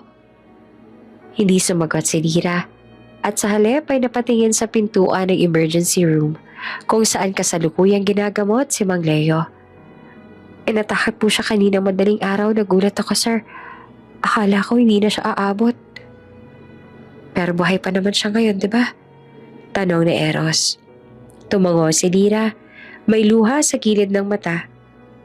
Oo po, pero sabi ng doktor kailangan daw niya ng laboratory tests at gamot. Wala po kasi ako sapat na pera kaya naghintay lang po ako ng text kung may result na. Tahimik lamang si Eros. Pero ramdam ni Lira ang tingin nitong puno ng awa at pag-aalala. Ilang sandali pa, kinuha ni Eros ang wallet niya at naglabas ang debit card. I'll handle the bills. Nagulat naman si Lira. Sir, hindi na po kailangan. Kaya ko naman po kahit paunti-unti. Hindi ko po pwedeng tanggapin yan. Lira, putol ni Eros sa seryosong boses. Hindi ito utang. Hindi rin ito charity. Gusto ko lang makatulong. Pero sir, pera po yan ng kumpanya. Hindi. Galing sa personal account ko to. Huwag mo akong kontrahin. Napayuko na lamang si Lira. Sabay pumatak ang luha. Salamat po, sir. Hinawakan naman ni Eros ang balikat niya. Marahang tinapik. You don't have to thank me. Kung hindi mo siya tinulungan noon, baka wala na siya ngayon. Ngayon, hayaan mong ako naman ang tumulong. Makalipas ang ilang oras, nailipat na si Mang Leo sa private room. Nakahiga siya. May oxygen at mga nakakabit na tubo. Nakatingin lang si Lira sa kanya. Hawak ang kamay ng matanda. Tahimik lang si Eros sa gilid. Pinapanood silang dalawa. Sa mga sandaling iyon, parang may kung anong kirot sa puso niya. Hindi dahil sa awa lang, kundi dahil may kakaibang koneksyon siyang nararamdaman. Hindi niya kilala si Mang Leo, pero parang may kakaibang pamilyaridad sa mukha nito. Hindi ko akalain na ganito kabait ang sekretarya ko. Ngumiti naman si Lira. Mahina. Hindi ko naman po ginawa yun para mapansin, sir. Gusto ko lang po maramdaman ni Mang Leo may taong nagmamalasakit pa rin sa kanya. Napatingin si Eros sa mukha ni Lira. Maputla pero may ngiti pa rin. Sa gitna ng pagod at pag-aalala, ang kabaitan nito ay hindi nawawala. Alam mo, Lira, sabi ni Eros habang nakatingin sa bintana. Minsan iniisip ko, ang yaman-yaman ng mga tao sa paligid ko. Pero parang ikaw lang marunong magmahal ng totoo. Napangiti naman si Lira, napaiwas ang tingin. Baka po dahil hindi ako sanay sa yaman, sir. Pero sanay po akong tumulong kahit wala akong kapalit. Ilang sandali natigilan sila nang biglang gumalaw si Mang Leo. Dumilat ang mga mata nito at mahina niyang tinawag. Lira. Mang Leo, gising na po kayo. Mabilis sasabi ni Lira, halos maiyak sa tuwa. Ngumiti naman si Mang Leo, pilit. Salamat, Lira. Lumingin na to kay Eros at bahagyang sumimangot. At ikaw? Parang nakita na kita dati. Nagulat naman si Eros. Ako po? Nagkita na po tayo dati sa labas ng parke, Mang Leo. Ngumiti naman ang matanda, pero halatang pagod. Siguro nga. Salamat sa pagdala mo rito, Iha. Salamat din sa kanya. Sabay turo kay Eros. Wala po yun. Sagot naman ni Lira. Nangingilid ang luha. Nagtataka man pero bakit parang hindi na siya kilala ni Mang Leo? Lumapit si Eros at inayos ang kumot ni Mang Leo. Magpahinga na po muna kayo, kami nang bahala ni Lira rito. Habang pinapanood niyang muling pumikit ang matanda, may kakaibang damdamin na gumapang sa puso ni Eros. Isang halong pag-aalala, paggalang at hindi maipaliwanag na koneksyon. At sa loob ng tahimik na silid ng ospital, habang nakaupo silang dalawa ni Lira sa tabi ng kama ni Mang Leo, Alam ni Eros na hindi lang siya basta tumutulong sa isang empleyado. May mas malalim na dahilan kung bakit hindi niya kayang iwan si Lyra Dizon. At marahil, magsisimula na siyang maintindihan kung ano iyon. Tahimik ang loob ng ospital, tanging tunog ng monitor at mahinang ugong ng aircon ang maririnig. Magdamag na hindi umalis si Lyra sa tabi ng kama ni Mang Leo. Maputla ito, mahina, ngunit pilit pa rin humihinga ng maayos. Sa gilid ng kama, nakaupo si Lyra. Nakahawak sa kamay ng matanda habang pinupunasan ng pawis sa noo nito gamit ang maliit na bimpo. Lyra, mahina ang boses si Mang Leo, halos pabulong. Agad naman siyang napatayo at lumapit. Opo, Mang Leo, gising na po kayo. Nangingiti niyang sabi, sabay pigil sa pag-iyak. Unti-unti namang iminulat ng matanda ang mga mata. Malabo pa pero nang marinig ang boses ni Lyra, ngumiti ito. Akala ko hindi na kita makikita. Mahinang wika niya. Huwag naman po kayo magsalita ng marami, magpahinga po muna kayo. Maayos po kayo, nasa ospital po tayo. Sagot ni Lyra, pilit na pinapakalma ang sarili. Tumulong luha ni Mang Leo. Hinawakan niya na mas mahigpit ang kamay ng dalaga. Alam mo anak, parang ikaw na ang tinuring kong pamilya. Matagal na akong walang kasama. Tapos ay dumating ka. Araw-araw mo akong pinapakain, kinakausap. Parang bumalik yung dati kong sigla. Hindi naman napigilan ni Lyra ang luha. Mang Leo naman, sobra naman kayo magpatawa. Dapat po ang iniisip ninyo ngayon kung paano kayo gagaling agad. Ngumiti naman ang matanda. Hindi ko alam kung bakit ganito kalakas ang loob ko kapag nandyan ka. Pakiramdam ko parang anak talaga kita. Humigpit ang yakap ni Lyra sa kamay ng matanda. Naku, salamat po Mang Leo. Pero huwag po kayo magsalita ng ganyan. Hindi niyo po alam kung gaano niyo ako tinulungan dati. Sa tuwing pagod ako, pag nakikita ko kayo nakangiti kahit gutom, naiisip ko, kung kaya ninyong lumaban, kaya ko rin. Tahimik lamang si Eros sa gilid ng pinto. Pinagmamasdan silang dalawa. Kanina pa siyang nandoon. Bitbit ang isang paper bag ng prutas at mainit na sopas. Hindi niya gustong gambalain ang eksena. Pero hindi rin niya maalis ang tingin sa kanila. Ibang klase si Lyra. Ang babaeng akala niya dati ay simpleng sekretarya lang, ngayon ay tila may mas malalim na mundo. Isang pusong marunong magmahal nang walang kapalit. Lumapit siya ng marahan. Inilapag ang dala sa maliit na mesa. Lyra, tawag niya na mahinahon. Napalingon ang dalaga at agad na tumayo. Sir Eros, pasensya na po. Hindi ko nasabing nandito na pa kayo. Umiling si Eros. Ayos lang, dinalhan ko kayo ng pagkain. Para na din kay Mang Leo. Napangiti naman si Lyra. Salamat po, sir. Hindi niyo na po dapat abalahin ang sarili ninyo. Hindi naman abalang tumulong, sagot ni Eros. Habang inilalapit ang silya at umupo sa tapat ng kama. Kamusta po kayo, Mang Leo? Dahan-dahan siyang tinignan ng matanda. Ha, ikaw pala yung mabait na binata na kasama ni Lyra minsan sa parke. Napangiti si Eros. Opo, ako nga po yun. Mabuti pa't gising na kayo. Ay, salamat iho. Alam mo, maswerte si Lyra na may amo siyang kagaya mo. Mahina, ngunit malinaw na sabi ni Mang Leo. Nagkatinginan naman sina Eros at Lyra. Parehong napangiti. Pero halatang mahiya at kilig sa pagitan.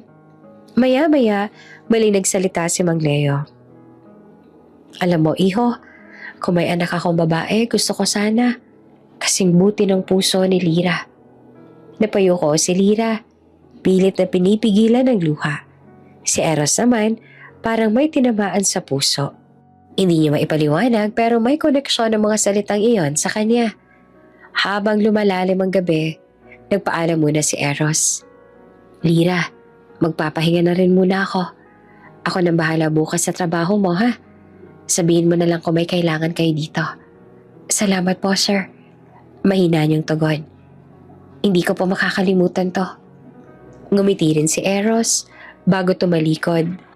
Pero bago pa siya makalabas ng pinto, narinig niya ulit ang tinig ni Mang Leo. Salamat, iho. Sana wag mo hayaang mag-isang batang yan. Napakabuti ng puso niya, pero madali ring masaktan.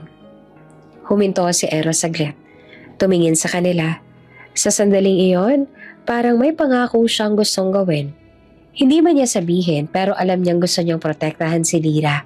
Hindi bilang amo, kundi bilang isang taong tunay na nagmamalasakit.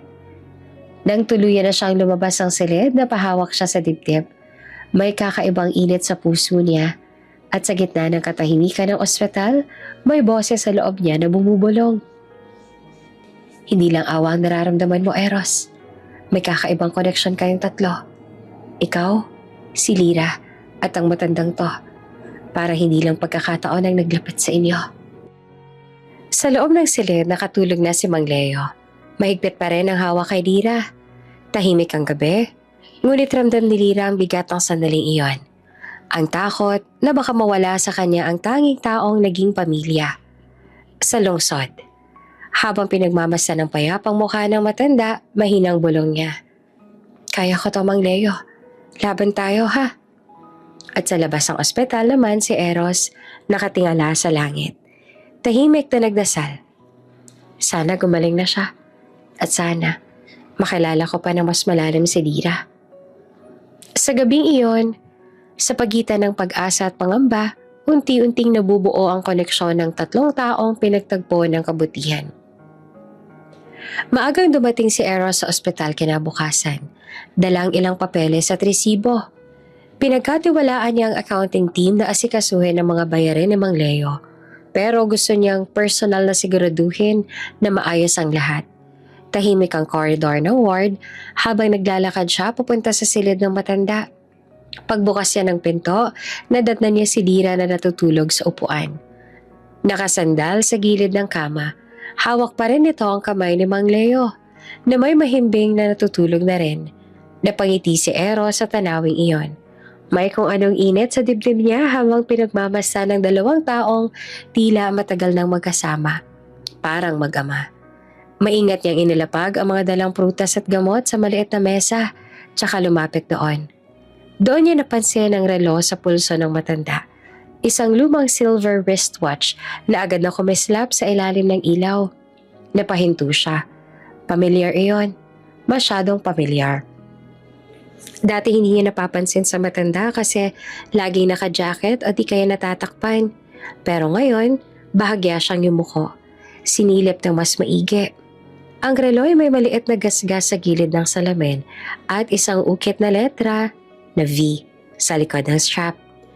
Eksaktong kapareho ng relong pag-aari ng kanyang ama, si Leonardo Vergara, na nawala 25 taon na ang nakalipas. Hindi. Imposible. Mahina niyang bulong, halos hindi siya makapaniwala. Sinubukan niyang alisin ang kaba sa dibdib. Marami naman sigurong ganitong modelo noon, sabi niya sa isip. Baka kapareho lang ng design, o baka napulot lang. Pero habang tinititigan niya ang relo, parang mas lalo lang lumalakas ang pintig ng puso niya. Hindi niya magpaliwanag kung bakit ganoon. Parang may tinig na bumubulong sa kanya na huwag niya itong baliwalain. Dahan-dahan niyang nilapitan si Lyra. Lyra, tawag niya ng mahina. Nagising ang dalaga at agad na tumayo. Sir Eros, ang aga niyo po. Pasensya na nakatulog ako. Ngumiti lang siya. Okay lang, napuyat ka kagabi. Alam kong pagod ka. Tumingin si Lyra sa matanda. Maayos na po ang lagay niya. Sinabihan ng doktor na stable na daw, pero kailangan pa rin magpahinga. Tumango naman si Eros, ngunit hindi pa rin maalis ang tingin niya sa relo. Hindi niya mapigilang itanong. Lyra, matagal ko nang nakikita na may suot na relo si Mang Leo. Nagulat naman ang dalaga sa tanong, pero hindi rin ngumiti. Opo sir, mga 1 taon na siguro niyang suot yan. Simula na makita ko siya sa may parke, bakit po?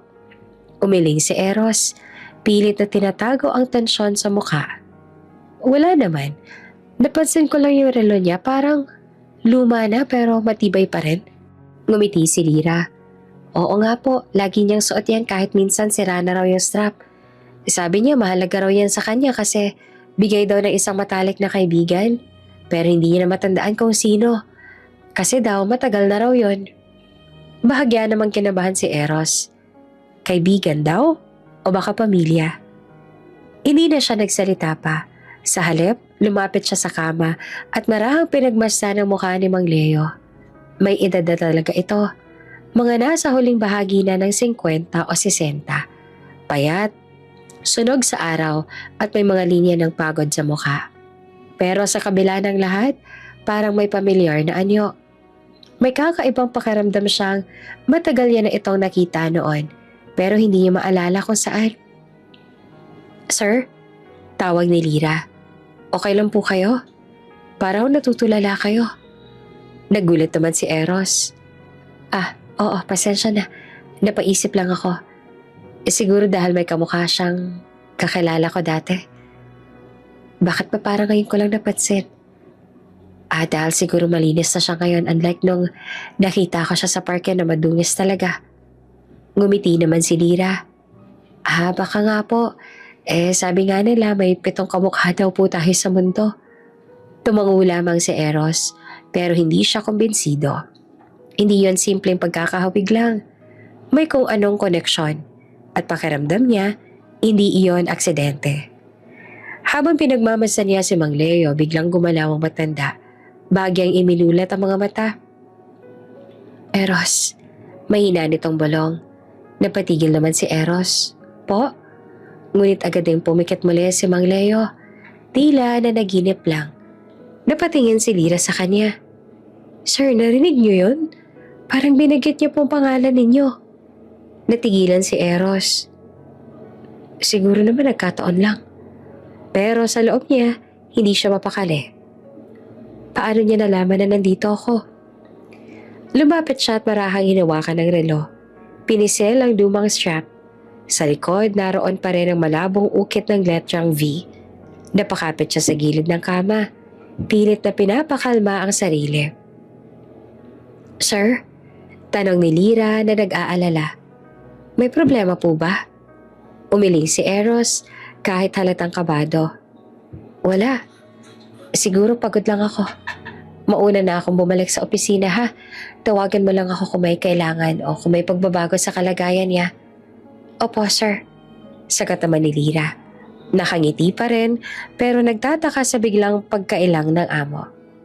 Paglabas si Eros sa ospital, hindi niya napigilang lumingon muli sa silid. Sa salamin, tanaw niya si Mang Leo na payapang natutulog. Pero sa isip niya, paulit-ulit ang tanong. Bakit suot ng matandang yon ang relo ni Papa? Habang naglalakad siya papunta sa sasakyan, ramdam niya ang bigat ng dibdib. Hindi niya alam kung anong koneksyon meron si Mang Leo sa nakaraan ng pamilya niya. Pero sigurado siya sa isang bagay. Hindi iyon basta-bastang pagkakatulad lang. Tahimik ang ospital ng araw na yon. Maagang dumating si Lira, dala ang lugaw at ilang prutas para kay Mang Leo. Tulog pa ang matanda, kaya dahan-dahan niyang inayos ang kumot at pinunasan ng noon ito. Habang ginagawa niya iyon ay dumating si Eros. Bit-bit ang ilang dokumento mula sa accounting department. Lira, mahinahon niyang sabi. May naayos na akong tulong para sa hospital bills. Hindi mo na kailangang mag-alala sa gastos. Napangiti naman si Lira, may halong gulat at pasasalamat. Naku sir, sobra-sobra na po ito. Salamat ho talaga. Umiling si Eros. Huwag mo nang isipin yon. Kung tutuusin, ikaw na ang mas marami nagawa kesa sa akin. Ngumiti si Lira at ibinalik ang tingin kay Mang Leo. Ang mahalaga ho'y makakabawi na siya. Sana lang magtuloy-tuloy ang paggaling niya. Lumabas saglit si Lira para may asikasuhin. Habang naiwan sa kwarto si Eros at Mang Leo, may pumasok na isang lalaki sa kwarto. Naka-volunteer uniform. May suot na ID na may logo ng Hope Medical Foundation. May bitbit itong mga folder ng mga pasyente. Good morning po. Bati ng lalaki. Mag-a-update lang po ako ng mga record ng Mang Leo Santos. Tumango si Eros. Ngumiti naman ang volunteer at tumingin sa kama. Pero nang makita niya ang mukha ng matanda, bigla siya napatigil. Unti-unti niyang inilapit ang mukha niya para hindi siya makapaniwala. Sandali. Mahina niyang sabi na halos hindi makapaniwala. Siya ba si Mang Leo? Opo, sagot ni Mang Eros na nagtataka. Bakit po? Bigla namang nanlaki ang mga mata ng lalaki. Hindi naman to si Mang Leo eh. Si Sir Leonardo Vergara to. Biglang natigilan si Eros. Ano sabi mo? Tanong ni Eros. Halos mabasag ang boses. Lumapit ang lalaki.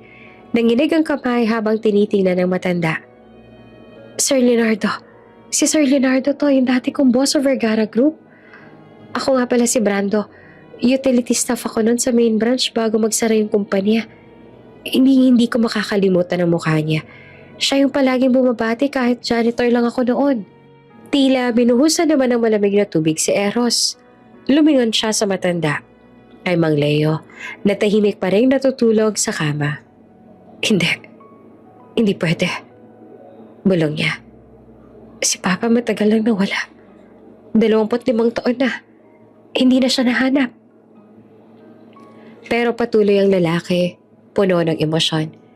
Sir, may lamat yan sa kanang kilay. Naalala ko kasi nadula siya sa construction site dati. Ako pa nga yung tumulong sa kanya. Hindi po ako pwede makalimutan yung taong yan.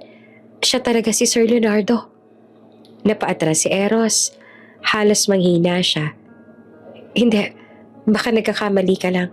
Marami namang kamukha. Pero bago pa siya makapagsalita, biglang gumalaw ang matanda. Dahan-dahan itong minulat ang mata. Tila may narinig. Brando, mahina nitong sabi. Brando Solis. Napatakip ng bibig ang volunteer.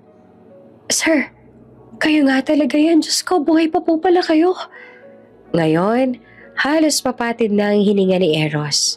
Lumapit siya, nanginginig, habang unti-unting tumulo ang luha sa kanyang mga mata. Papa, mahinang tawag niya. Papa, ako to. Si Eros. Maling iminulat ng matanda ang mga mata at tumingin sa kanya. Saglit siyang natigilan. Parang sinusuri ang mukha ni Eros. Maya-maya ngumiti ito. Mahina pero puno ng emosyon. Eros, anak ko. Parang tumigil ang oras. Napahawak si Eros sa gilid ng kama. Halos hindi siya makapagsalita. Si Brando naman nananatiling tahimik sa gilid. Nanonood sa eksena hindi niya akalaing mangyayari. Papa, buhay ka pa. Bulong ni Eros na nanginginig. Akala ka namin matagal ka nang wala. Hinanap ka namin pero nawala ka na lang. Mahina naman ang boses ni Leonardo pero malinaw. Pasensya na anak. Hindi ko na kinaya noon. Nung bumagsak ang kumpanya nawalan ako ng lakas ng loob.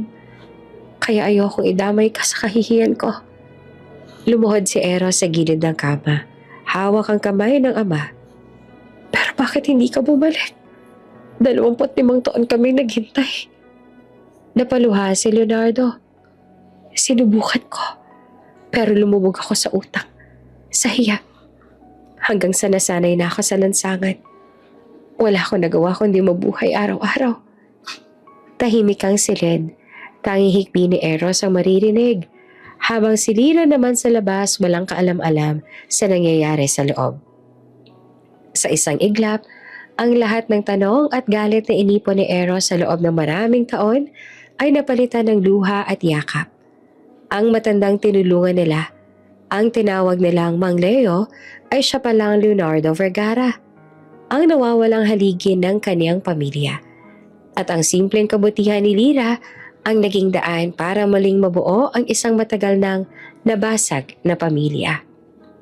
Hindi naman makapaniwala si Eros sa narinig. Parang umikot ang mundo niya sa isang iglap. Hindi. Imposible. Mahina niyang sambit habang nakatitig sa matandang nakahiga sa ospital. Ang payat, marungis at tila walang malay na si Mang Leo. Siya pala si Leonardo Vergara. Ang ama niyang matagal niya nang pinaniwalaang patay na. Nanginginig ang mga kamay ni Eros habang dahan-dahang lumapit sa kama. Hindi niya na halos makilala ang mukha ng matanda. Wala nang dating tikas, ang otoridad at ang ningning sa mga mata ng isang negosyanteng hinahangaan noon ng marami. Ang tanging naiwan na lamang ay isang lalaking napagod, naligaw at sinubukang mabuhay sa kabila ng sakit ng nakaraan. Naalala niya pa mga gabing umiiyak siya bilang bata habang hinahanap ang ama na hindi na bumalik. Sabi ng kanyang ina, "Patay na ang papa mo, anak." Kaya tumigil na siyang umasa. Tinago ng ina nito ang mga lumang larawan. Itinapon ang mga gamit ni Leonardo. Para raw tuluyang makamove on na sila. Pero ngayon, ang lalaking akala niyang bangkay sa alaala ay nakahiga sa harap niya. Buhay. Humihinga. Pumasok si Lira. Hawak ang baso ng tubig. "Sir, okay lang po ba kayo?" Mahina nitong tanong. Hindi na makasagot si Eros. Sa halip ay tumulo na lamang ang luha niya.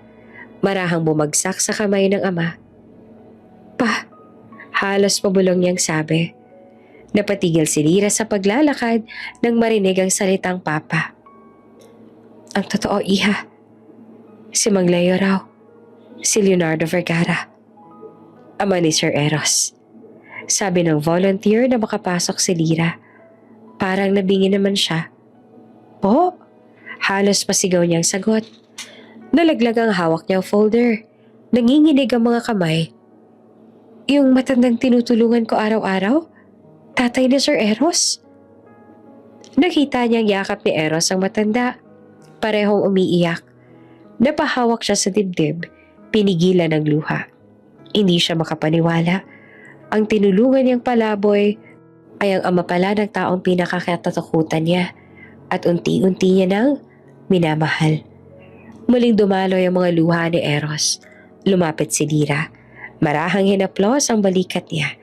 Tila nagbibigay ng lakas. Napaluhod si Eros sa gilid ng kama. Huminga ng malalim si Leonardo. Nang bumagsak ang negosyo natin, wala na akong mukhang maiharap sa inyo. Akala ko noon mas mabuti kung mawawalan na lang ako. Pero sa kalagitnaan ng lahat, hindi ko na malayang lumubog ako sa dilim. Hindi ko na maalala kung saan ako galing. Napatitig siya sa kisame, tila hinahanap ang mga alaalang matagal nang nabura. Depresyon, anak. At sa pagdaan ng taon, tinamaan ako ng demensya. Hindi ko na matandaan ang sarili ko. Akala ko isa lang akong palaboy na walang silbi. Tahimik ang silid. Narinig lang ang mahinang tunog ng heart monitor at ang paghinga ng tatlo. Si Lira ay pinipigilan ng pag-iyak. "Sir, matagal ko na po siyang tinutulungan, pero hindi ko po alam na kayo palang anak niya. Kaya simula noon tuwing lunch break, dinadalan ko na siya ng pagkain. Para bang may connection kami kahit hindi ko alam kung bakit." Ngumiti si Leonardo at hinaplos sa kamay ni Lira. "Salamat, iha. Kung hindi dahil sa'yo, baka hindi na ako umabot." Lumingon siya kay Eros. "Anak, salamat at andito ka. Pasensya na kung ngayon lang kita muling nakita at naalala." Hindi na nakatiis si Eros. Niyakap niya ang ama ng mahigpit. "Wala na akong galit pa. Ang mahalaga ay buhay ka. At salamat kay Lira. Dahil siyang dahilan kung bakit ko ulit nahanap ang pamilya. Matagal kong inakalang na wala na." Sa sandaling iyon, ramdam ni Eros ang kakaibang kapanatagan. Isang pakiramdam na matagal niya nang hinahanap. Sa tabi nila ay nakatingin lang si Lira. May luha sa mata, ngunit may ngiti sa labi. Hindi niya ginusto ang kahit anong kapalit sa kabutihan niya. Pero sa hindi inaasahang pagkakataon, siya ang naging tulay para magtagpo ang mag-amang pinaghiwalay ng panahon. Sa labas ng silid, dumaan ang hapon at lumambot ang sinag ng araw sa bintana. At sa unang pagkakataon, naramdaman ni Eros na ang lahat ng paghihirap, tampo, at galit sa buhay ay nagkaroon ng dahilan upang sa huli, muling mabuo ang kaniyang pamilya. Tahimik ang silid ng ospital. Si Mang Leo nakahiga ng mahimbing, habang si Lina naman ay nakatayo sa tabi, hawak ang kamay niya. Si Eros naman nakatayo sa harap nila, nakatitig sa dalaga. Ramdam niya ang bigat ng emosyon sa dibdib, galit sa sarili, lungkot at pasasalamat. Sa dinami-dami ng taong pwedeng tumulong sa kanya, bakit ikaw pa ang unang pinagkakamalang may ibang motibo? Mahinang wika ni Eros, halatang may bahid ng galit sa sariling paghusga. Tumango naman si Lira, bahagyang nahihiya pero tapat ang tingin. Sir, kasi wala naman po masamang tumulong. Tao rin po siya. Walang dapat ikahiya o ikagalit na tumulong sa kapwa. Natahimik si Eros. Hindi siya makapagsalita. Hindi niya akalaing ang babaeng pinaghinalaan niya noon ay siya palang may pinakamataimtim na puso sa lahat. Bigla niyang naalala ang mga sandali sa parke, ang mga lumang bata at pagkain, ang pag-aalaga ni Lira sa ama niya. Lahat ng iyon, ginawa niya ng walang kapalit. Huminga si Eros, pilit kinakalma ang sarili. Lira, hindi ko alam kung paano ko ipapaliwanag ang sarili ko. Pinagkakamali kita noon. Galit, pag-aalinlangan, lahat ng yon, hindi ko dapat ginawa. Napaluha si Lira, ngunit ngumiti pa rin. Sir, okay lang po yun. Naiintindihan ko naman po. Siguro sanay lang po kayo sa mga tao na may tinatagong agenda kaya nagduda kayo kaagad. Pero ang mahalaga po, nandito po ako ngayon para sa kanya at para po sa inyo. Nakita ni Eros ang kabutihang iyon at unti-unti bumagsak ang lahat ng tensyon sa kanyang dibdib. Ramdam niya ang kahinaan ng sarili, pero kasabay nito ang pagmamalaki at pasasalamat. Lira, salamat. Mahina niyang bulong, halos hindi marinig ng iba. Kung hindi dahil sa'yo, baka hindi ko nakita ang katotohanan. Ang kabutihang iyon, ang ginawa mong walang kapalit. Nakapagligtas ka sa akin at sa kanya. Ngumiti naman si Lira, nagbuntong hininga. Sir, hindi ko po ginawa para sa papuri. Ginawa ko lang po kung ano ang tama. Tumingin si Eros kay Mang Leo. Bata pa ako noon kaya hindi ko alam. Pero ang kabutihan ng isang tao minsan nakakaligtas din talaga sa iba. Napangiti naman si Leonardo. Mahina ngunit puno ng init. Tama ka anak. Hindi lahat ng tulong kailangang ipaliwanag o katimpalaan. Ang mahalaga may puso ka nagmamalasakit. Dahan-dahang lumapit si Eros kay Lira. Hinawakan ang kanyang kamay. Lira, sa sarili ko nagkamali ako. Pero ngayon natutunan ko. Ang tunay na halaga ng kabutihan, nakikita sa mga simpleng bagay. Napangiti si Lira. Umiiyak ng tahimik. Salamat po, sir. Natutuwa po ako at naiintindihan niyo po. Tahimik lang sila ilang sandali. Ramdam ni Eros ang hiya sa sarili. Ngunit kasabay nito, naramdaman niya ang init ng puso. Isang bagong simula ng tiwala at respeto sa babaeng dati niyang pinaghinalaan. Alam mo, Lira, mahinang sabi ni Eros habang tinitigan ang mata ng dalaga. Hindi lang siya natulungan mo. Ako rin. At siguro sa simpleng kabutihan mo, natutunan kong bumaba sa sariling pride at humingi ng pasensya sa sarili at sa iba. Ngumiti naman si Lira, bahagyang napapaluha. Sir, minsan po simple lang po ang kailangan. Maging mabuti lang kahit walang nakatingin, kahit walang kapalit. Tao rin po siya, kaya karapat-dapat din po siyang tulungan. Salamat, Lira. Bulong niya sabay haplos sa kamay ng dalaga. Kung hindi dahil sa'yo, hindi ko malalaman ang tunay na kahalagahan ng lahat. Makaraan ng ilang araw ng pagpapagaling, unti-unting bumalik ang lakas si Mang Leonardo. Ang kanyang balat na dating maputla at sunog sa araw ay unti-unti nagkaroon ng kulay. Ang malalim na linya sa mukha niya ay nagsimulang lumiwanag sa tuwing umingiti siya.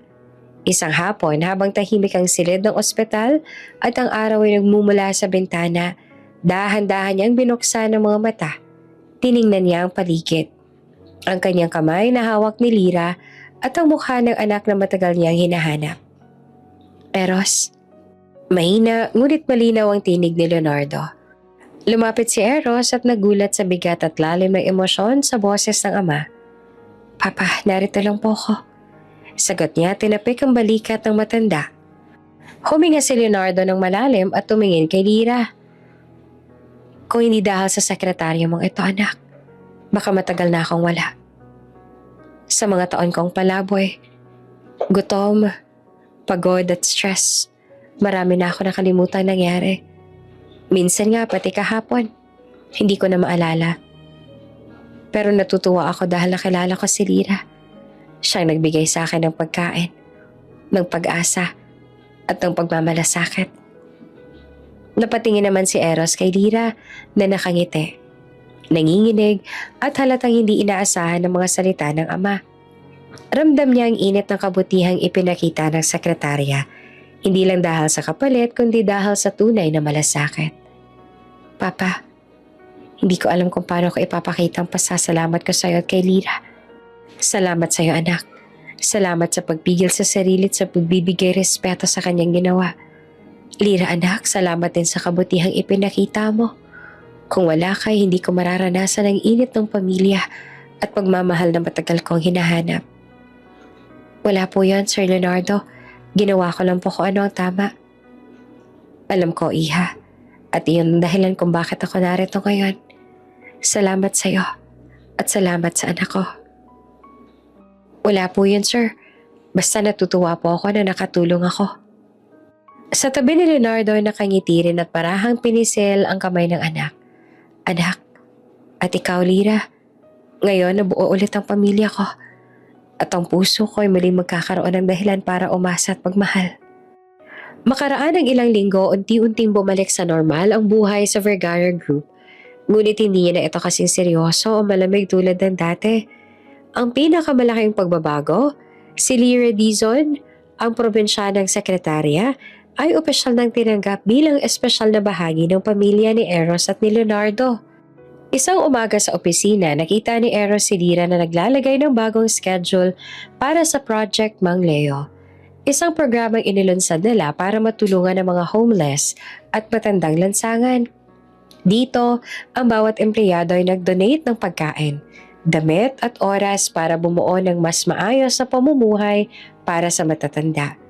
Lumapit si Eros sa tabi ni Lira, ngumiti at sinabing, Lira, ang galing mo talaga. Hindi lang sa trabaho kundi sa puso. Salamat ha sa lahat ng ginawa mo.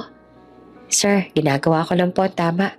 Basta po matulungan ng iba, masaya na po ako. Sa kabilang bahagi naman ng opisina, nag-uusap ang ilang empleyado tungkol kay Trixie. Ang dating PR na puno ng inggit at paninira ay nalantad na sa kasinungalingan nito. Ang pekeng larawan na ipinakalat niya laban kay Lira ay nadiskubre. At dahil sa bigat ng kaso, tinanggal siya sa trabaho. Maraming empleyadong huminga ng ginhawa. Ang katarungan ay nagtagumpay at ang kabutihan naman ni Lira ang nanaig. Ngunit higit pa sa hustisya, ramdam sa bawat sulok ng opisina ang pagbabago. Ang dating malamig na CEO na si Eros ay mas nakangiti at mas malapit pa sa mga empleyado.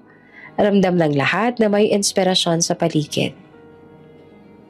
Sa tanghalian, dinala ni Lira si Eros sa rooftop ng opisina.